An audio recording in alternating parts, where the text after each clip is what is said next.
ఈ పాడ్కాస్ట్ నచ్చితే లైక్ చేయండి, షేర్ చేయండి, సబ్స్క్రైబ్ చేయండి, ఫాలో అవ్వండి. మీరు వింటున్నారు నాన్న కథ చెప్పవా kids stories in Telugu by Sitaraman Reyansh. Yes పిల్లలు, మనం ఇప్పుడు ఒక కథ చెప్పుకుందాం. అది బెలగాం భీమేశ్వరరావు గారు రాసినటువంటి కథ. సుబ్బారావు మహాస్టారు చదువుతో పాటు ఎన్నో మంచి మంచి విషయాలు, జీవితంలో ఎలా ఉండాలి అనేటువంటి మంచి విషయాలు చెప్పేవారన్నమాట. తన దగ్గర చదువుకునే పిల్లలు విజ్ఞానంతో పాటు గుణవంతులై ఉండాలని ఎంతో ఆశించేవారు. ఏ పాఠం చెప్పినా అందులో నుంచి ఏదో ఒక సందర్భం సృష్టించి విలువల గురించి విద్యార్థులకు చెప్పేవారు.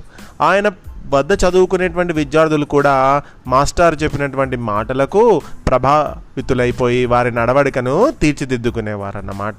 అలాంటి మాస్టర్ తరగతిలో 3 రోజుల నుంచి వరుసగా దొంగతనాలు జరిగాయి. పుస్తకాల సంచిలో ఉంచిన పెన్ను పోయిందని ఒక విద్యార్థి 2 రోజుల కిందట ఫిర్యాదు చేశాడు.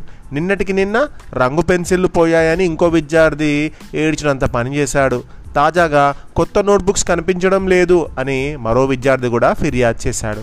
తరగతిలో ఎందుకు ఇలా జరుగుతుందని సుబ్బారావు మాస్టర్ చాలా బాధపడిపోయారు. పిల్లల్లో చెడు అలవాట్లను మొగ్గలోనే తుంచాలనేది ఆయన ఆలోచన. అప్పుడే పిల్లలు చెడు వ్యసనాలకు ఆకర్షితులు కారని నమ్మేవారు. మొదటి రోజు పిల్లల పుస్తకాల సంచులన్నీ వెతుకుతున్నప్పుడు కొత్తగా తరగతిలో చేరిన నగేష్ అమ్మతోడు నేను తీయలేదు అని అనేసరికి మాస్టారు అతడి సంచిలో చూడలేదు. రెండో రోజు రంగు పెన్సిల్ పోయినప్పుడు కూడా నగేష్ అదే మాట మాట్లాడు. 3వ రోజు కూడా అలాగే అన్నాడు. ఇక మళ్ళీ మాస్టర్ నగేష్ సంచి గురించి పట్టించుకోలేదు. పోయిన వస్తువులు దొరకలేదు. తరగతిలో పిల్లలు మాత్రం నగేష్ సంచి కూడా వెతికితే బాగుండేదని గుసగుసలాడుకుంటున్నారు.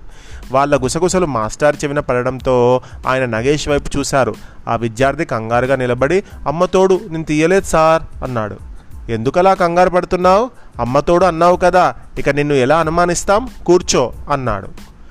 పిల్లలతో ఆయన మాట్లాడుతూ మన జీవితంలో అమ్మ స్థానాన్ని ఎవరూ భర్తీ చేయలేరు. పిల్లల కోసం ఏ త్యాగానికైనా సిద్ధపడే మొదటి మనిషి అమ్మనే. బిడ్డలు ఎలాంటి వాళ్ళైనా వారిని కంటికి రెప్పలా కాపాడుతుంది. ఉదయం నిద్ర లేచినప్పటి నుంచి రాత్రి పడుకునే వరకు అమ్మ మీకోసం ఎంత కష్టపడుతుందో ఒకసారి ఆలోచించండి. అటువంటి అమ్మ పేరును ఒక పెన్ను కోసమో, రంగు పెన్సిళ్ళ కోసమో, నోట్బుక్స్ కోసమో వాడుకుంటారా? అందుకే నేను నగేష్ బ్యాగ్ వెతికించలేదు. ఇప్పుడు మీ సందేహం తీరిందా అని మాస్టర్ ఆ విషయాన్ని అంతటితో ముగించారు. మధ్యాహ్న భోజనం ముగిసిన తర్వాత సుబ్బారావు మాస్టరే మళ్ళీ వచ్చారు. వచ్చి రాగానే పాఠం చెప్పడం ప్రారంభించారు. మాస్టర్ చెబుతున్న పాఠం నగేష్ చెవికి ఎక్కడం లేదు. కళ్ళ ముందే తననెంతో ప్రేమగా చూసుకునే అమ్మే కదులుతుంది. ఒక పెన్ను కోసం, కొన్ని రంగు పెన్సిళ్ళ కోసం, ఒక నోట్బుక్ కోసం అటువంటి అమ్మ మీద ఒట్టు వేశానా అని తెగ బాధపడసాగాడు. గతంలోని స్నేహితుల సహవాసం వల్ల అమ్మతోడు అని అనడం అలవాటైపోయింది. ఆ మాట అంటే మదర్ ప్రామిస్ అంటాం కదా ఇంగ్లీష్లో. మదర్ ప్రామిస్ నేను తీయలేదు అంటాం. మదర్ మీద ప్రామిస్ వేసి అబద్ధం చెప్పిండి అబ్బాయి. ఆ మాట అంటే అవతలి వ్యక్తులు మనం చెప్పిన దాన్ని నమ్ముతారని వాళ్ళు చెప్పింది బాగా నాటుకుపోయిందన్నమాట. ఊతపదంగా అలవాటు చేసుకున్న ఆ మాటలు ఎంత అర్థముంది. చీచి, ఇన్నాళ్ళు ఎంత ఘోరమైన మాట పలికాను అనుకొని తనకు తానే అశ్చయించుకున్నాడు. మాస్టారు దొంగతనాలు నేనే చేశాను, క్షమించండి అని ఎంతో బాధపడుతూ చెప్పాడు. వెంటనే చెబుతున్న పాఠాలని ఆపి మరీ వెనక్కి తిరిగారు మాస్టారు. విద్యార్థులంతా నగేష్ వైపే కళ్ళప్పగించి చూడసాగారు.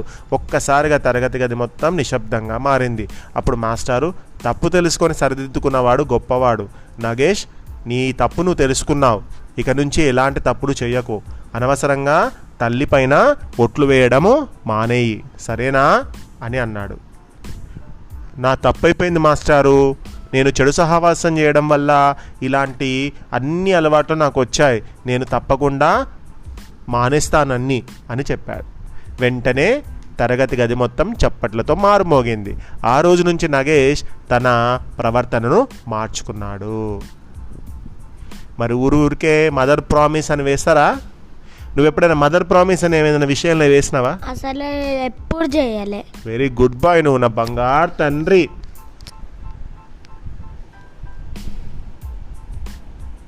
మరి ఫాదర్ ప్రామిస్ చేసినావా? ఎప్పుడు చేయాలి. ఓకే.